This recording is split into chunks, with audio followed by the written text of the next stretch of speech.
Steve Gamache here with the Chef Knives to Go quick look product review, and what we have this time is the Takamura Migaki R2 Gyuto 180mm knife. So the steel that they use in this knife, the core steel, is R2, also known as SG2, depending on who puts it out. It is a powdered metallurgy full stainless steel with excellent edge retention, and not the sharpening. It takes a little more work to sharpen than some of the steels, but it it's not too bad, and it gives you really good edge retention. It'll take a pretty crisp edge as well. The construction on this is a 3-layer sandwich with a softer stainless steel cladding on either side of that R2, and it's going to be hard to show. I'll try to get you a close-up in the video, but there is a cladding line there, but it's really faint, which is pretty much similar to how a lot of these knives are built. It's hard to see that, but it is there. We will get a close-up look at it. The weight on this is 4.8 ounces or 135 grams. Edge length is right about 182 on this one. It can vary slightly, but this one's about 182 or 7.15 inches. Overall length about 12.1 inches on the entire blade. And one of the hallmarks of this line is they are thin, thin, thin. And they are laser performers. They will just ghost through soft stuff like peppers and onions and things like that and just present little resistance. So performance is just way up there. 1.6 millimeters at the spine, and if you look here, you'll see it is thin, and it pretty much stays thin, stays thin, stays thin. Pretty much holds that, and then we thin out towards the tip, and it gets really skinny at the very tip. Height on these are not tall, but it's a 180 Gyuto, so that's appropriate, about 43 millimeters. And the handle is not super big. It's slender, got nice smooth lines to it, not too big on the bolster. So you've still got pretty good clearance on it, even though it's not very tall. So it's just a really nice shape. So it's a true Gyuto shape with a nice point for detail work.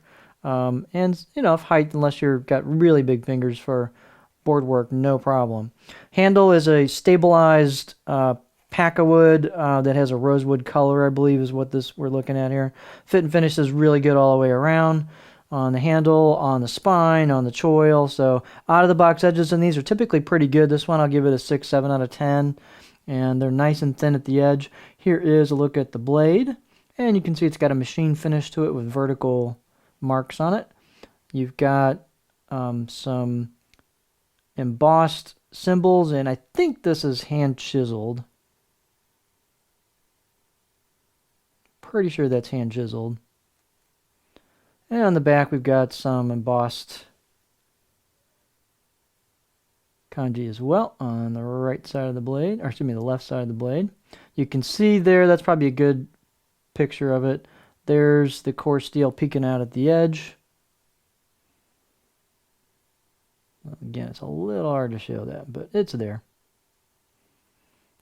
So just a nice light knife, super performer, great edge retention, fully stainless. What's not to like?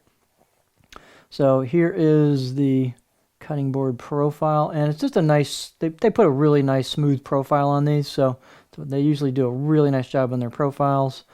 So you get a little bit of flat towards the back, not much, and then kind of a gentle belly, and the tip gets a little aggressive in the last inch towards the tip, and so that means I can get pretty high on this. So this will rock beautifully.